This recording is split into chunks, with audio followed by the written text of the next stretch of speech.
Bonjour à tous et bienvenue, nous sommes le lundi 19 février, il est maintenant 8h30 et c'est l'heure de Bonjour CAC 40 et DAX 30. Je vous invite bien sûr à consulter les avertissements liés au risque et j'en profite pour vous saluer tous. Bonjour Bernadette, bonjour Michel et bonjour Michel. Alors si vous avez des questions, n'hésitez pas à me les poser au cours de cette analyse. On va voir ensemble quelles sont les nouvelles économiques attendues pour aujourd'hui.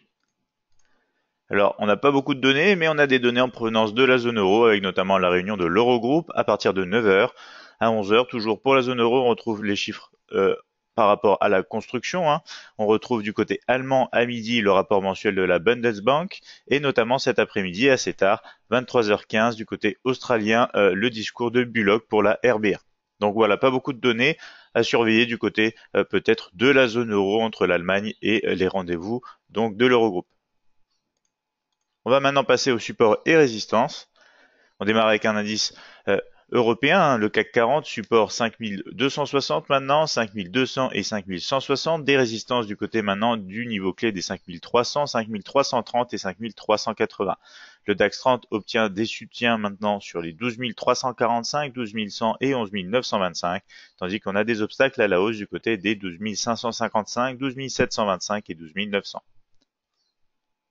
Pour le FTSE 100, l'indice britannique, on obtient un support sur les 7280, 7220 et 7150, tandis que les résistances se situent sur les 7330, 7390 et 7470.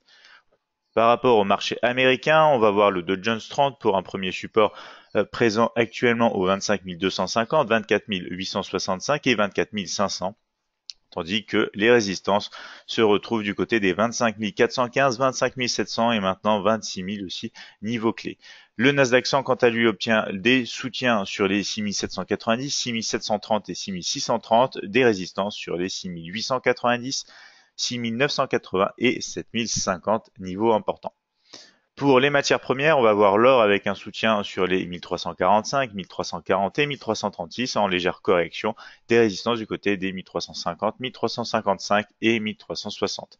Pour le pétrole, les premiers supports sont présents au 62,20, 61,60 et 61, tandis que les obstacles font face donc aux 63,25, 64 niveaux clés et psychologiques et bien sûr les 64,80. Pour le marché Forex, on retrouve l'euro USD et un support au 1,2380, 1,2330 et 1,23, des résistances plutôt du côté des 1,2430, 1,2470 et 1,2530.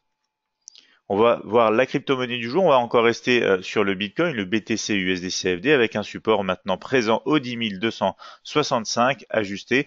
On aura aussi les 9 600, 8 300, tandis que les obstacles maintenant sont un petit peu plus hauts sur les 11 700, 12 800 et 14 400. On passe notamment maintenant au graphique MT5. Alors on se retrouve sur la plateforme de trading Admiral Markets MetaTrader 5. Vous avez bien sûr le mini terminal de MetaTrader 5 édition suprême juste ici sur la droite de votre écran. Et on se trouve sur un graphique CAC 40 H4, graphique en tendance haussière maintenant, momentum et force positive. On est passé au-dessus du niveau clé des 5260, des moyennes mobiles exponentielles et notamment on casse même ce dernier point ici. Donc tout indique pour l'instant un retournement de cette tendance. On retourne du côté plutôt haussier sur le CAC et on aura peut-être des zones de structure intéressantes qui pourront stopper aux alentours ici des 5400. On va voir ça avec donc des zones de structure, bien sûr, comme d'habitude, en graphique horaire que je mentionne quand même en tendance haussière, momentum positif et force négative. Donc ici, c'était les scénarios attendus vendredi. On a eu un rebond au final sur les 5200 pour aller tester les 5260. Scénario validé. Maintenant, le scénario donc aurait été tout simplement un rebond, comme d'habitude, du support pour aller sur la résistance. Donc ici, 5260 pour les 5300, c'est ce qu'on a eu. Donc maintenant, on va voir si on a une cassure de ces 5300 résistance pour aller 30 points plus haut, 5330. Donc potentielle zone ici quand même de résistance, petite zone. Donc soyez vigilants. On peut aussi bien sûr avoir un rebond négatif sur les 5300 pour aller retester encore une fois les 5260 sur le CAC. On va voir en plus avec un peu plus de détails sur le graphique M5 ici ce qui se passe. Alors déjà en M30 on va rajouter les derniers points haut et bas. On voit qu'ils correspondent bien sûr avec le support et la résistance actuelle. Et ici, on a eu un gap aussi, hein, on a cassé les derniers points hauts et pour l'instant, on se heurte légèrement sur les 5300. Il se peut très bien qu'on revienne ici, combler donc le gap en retracement et avant d'avoir un peu plus d'informations sur ce que souhaite faire le marché français au cours de cette séance européenne et au cours de la journée. Soyez vigilants, hein, si on consolide autour des 5300, on pourrait casser au-dessus, aller chercher 30 points de plus à la hausse sur le CAC 40 au cours de cette matinée. On passe maintenant au DAX 30. DAX 30 qui est aussi en mode retracement sur ce graphique journalier. Il essaye de rejoindre maintenant la moyenne mobile exponentielle 20, notamment cette zone de structure assez intéressante, hein, si on dézoome sur le graphique. Voilà, ici, sur le graphique journalier. On a quand même une tendance de fond pour l'instant qui est encore baissière, momentum négatif et force positive. Sur le graphique horaire, voici ce qu'on retrouve. On rajoute les derniers points hauts et bas qui correspondent quasiment donc avec la résistance des 12 555 et le support des 12 345. Donc les scénarios attendus, c'était un rebond sur cette zone de support. C'est ce qu'on a fini par avoir pour aller rejoindre les 12 555. Donc maintenant, on va voir si on peut casser cette zone tout simplement pour se diriger sur la résistance supérieure avec les 12 725 et ici peut-être au contraire donc un retracement, rebond sur cette résistance qui peut nous entraîner une fois de plus vers la partie basse de cette zone avec notamment les 12 345. Ici on a un graphique horaire haussier, momentum et force positive. On va avoir un peu plus de détails en M15. Donc ici voici, on va voir que ici on a notamment un support intermédiaire avec les 12 460. Donc peut-être qu'on va avoir un retracement sur cette zone, travailler un petit peu en plein milieu de ce range et rebondir, tester la résistance. En attendant, on a pour l'instant donc une tendance toujours haussière, momentum négatif, force positive. On rebondit légèrement ici à l'approche de certaines zones de structure mineure à surveiller, surtout si on casse les 12 555 direction, donc aussi la zone intermédiaire, hein, faites attention aux 12 645. Donc ici sur le DAX 30 pour aujourd'hui. Du côté du marché britannique, on retrouve aussi des oscillations dans cette zone ici de consolidation. On a toujours une tendance de fond baissière, momentum négatif et force positive. Graphique horaire, on est repassé, ça y est, au-dessus des 7280. Le scénario ici, c'était un rebond attendu sur le support des 7220. C'est ce qui s'est passé. Donc maintenant, scénario de poursuite, bien sûr, sur la résistance qu'on a approchée à quelques points. Donc on va voir si on peut atteindre de nouveau cette résistance bien sûr. Si on casse sous le support des 7280, mouvement de retracement et direction les 7220. Et enfin bien sûr, si on consolide autour de la résistance qu'on casse à la hausse, on ira voir très certainement les 7390 sur le FTSE 600. Du côté du marché américain, on retrouve ici donc des négociations pour le Dow Jones 30 à l'approche de la borne basse du canal haussier journalier. On est, ça y est, repassé au-dessus de ce niveau de structure qui avait joué un rôle important. On est toujours quand même dans une tendance baissière, momentum négatif, force positive sur le mini terminal. Du côté de la tendance, si on je parle du price action, si on réintègre ici donc le canal haussier, après des négociations, comme vous le voyez maintenant, au-dessus des moyennes mobiles, et notamment cassure de cette zone intéressante, comme ceci, on va avoir quand même un billet assez haussier de retour sur le marché américain. On va voir qu'en graphique horaire, on négocie entre le support des 25 250 et la résistance des 25 415. On a une tendance, ça y est, haussière sur le mini terminal, momentum négatif, force positive. Scénario, comme vous le voyez, c'était soit un retour à la baisse, on a eu un faux départ ici, et ensuite donc potentiellement un rebond sur la résistance, c'est ce qu'on a eu.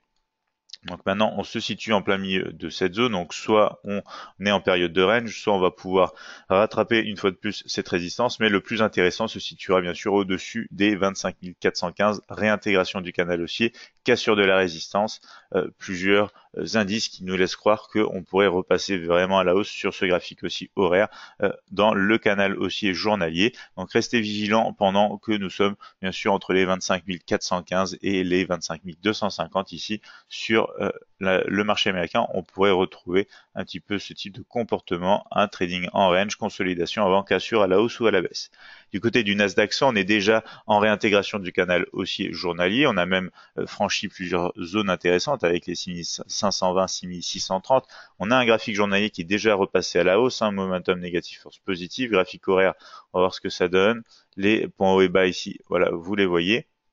Donc on attendait tout simplement une cassure à la baisse ou une cassure à la hausse par rapport au niveau des 6790. On n'a pas eu le mouvement en direction de la résistance, donc il est toujours à attendre, hein, puisqu'on se situe au-dessus de ce support encore une fois. Si jamais on repasse en dessous, bien sûr, toujours pareil, on peut espérer un mouvement sur les 6730, mais la tendance de fond, la tendance de ce graphique horaire est aussi à la hausse. Donc mouvement favori, j'ai envie de dire, direction la résistance des 6890, notamment après cassure ici de cette oblique, on commence à avoir plusieurs indices qui nous laissent croire à la poursuite de la hausse sur les marchés américains, notamment ici le Nasdaq 100. Du côté des matières premières, on corrige maintenant après un beau mouvement d'impulsion dans le cadre d'une tendance haussière sur ce graphique journalier, tendance toujours à la hausse, momentum et force positive.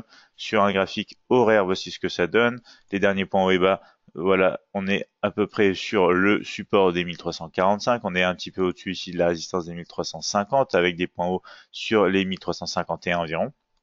Pour l'instant, donc le scénario attendu, c'était soit une poursuite à la hausse, soit un retracement à la baisse. On a plutôt eu le scénario de retracement à la baisse. Donc maintenant, on s'attend quand même à aller retester une fois de plus les 1345. Hein. On aurait un billet haussier uniquement si ici on forme par exemple un double bas dans cette zone, comme ceci. Et notamment bien sûr plus de billets haussiers si on casse les zones supérieures de résistance à partir des 1350. Si on casse donc cette zone potentielle de rebond et notamment ce support des 1345, on pourrait se diriger sur les 1340. Du côté du pétrole, on voit bien le rebond initié depuis cette zone de support des 58,50 et 57,60 sur un graphique journalier. On a notamment maintenant quand même un billet baissier, momentum négatif, force positive sur le mini terminal, mais avec les négociations qui repassent au-dessus des moyennes mobiles de cette zone de structure, notamment autour des 61,60. Au niveau du price action, ça nous indique quand même un retournement possible à la hausse. Ici, sur le graphique horaire, on est déjà haussier, momentum positif et force positive. On est un petit peu en retracement après la cassure de ce niveau des 62,20. Donc ici, le scénario, c'était soit un rebond ici, enfin, correction, j'ai envie de dire, sur le support des 61 et ensuite possibilité de repasser à la hausse. C'est ce qui s'est passé. Donc maintenant, soit on rebondit directement sur les 62,20, soit on va revenir ici tester cette zone intéressante. Donc, vous voyez qu'on a eu pas mal de négociations autour de ces niveaux, que ça a été assez respecté en termes de structure. Donc on peut avoir un scénario attendu comme ceci, hein, mouvement correctif sous le support des 62,20, direction les 61,60, avoir un rebond espéré dans le cadre de la tendance de fond, bien sûr, poursuite à la hausse sur les 61,60 pour retrouver déjà les 62,20, bien sûr, mais enfin les 63,25 zones de résistance. Donc on passe maintenant au marché Forex avec la paire Euro-USD, toujours pareil, poursuite de la tendance, on a un mouvement de retracement ici et potentiellement la formation ici voilà d'un double sommet, donc à garder à l'esprit bien sûr, hein. Tendance haussière, momentum négatif, force positive, graphique horaire, voici ce qu'on a avec les derniers points haut et bas. On est repassé sous les 1,2430 et on se dirige vers la zone de test de support des 1,2380. On a eu un premier test ici.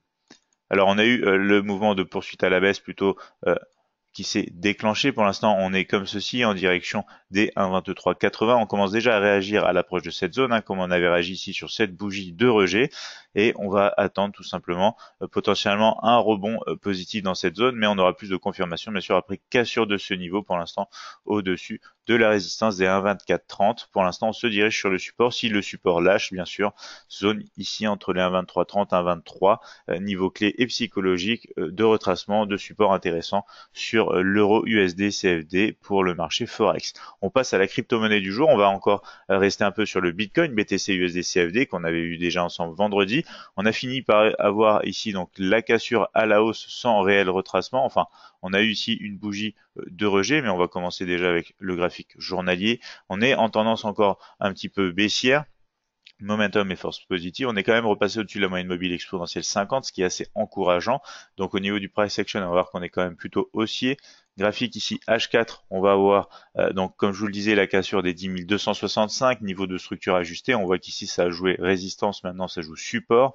Donc on s'attendait à un retracement potentiel dans cette zone. On a eu une légère ici bougie de rejet à l'approche de cette zone, notamment des 9600 et ensuite poursuite à la hausse. Donc maintenant le scénario attendu c'est un regain d'énergie qui se confirme sur le Bitcoin, le BTC USD CFD direction les 11 700. Si jamais on n'a pas donc donc ce regain d'énergie, on va revenir consolider un petit peu direction les 9600.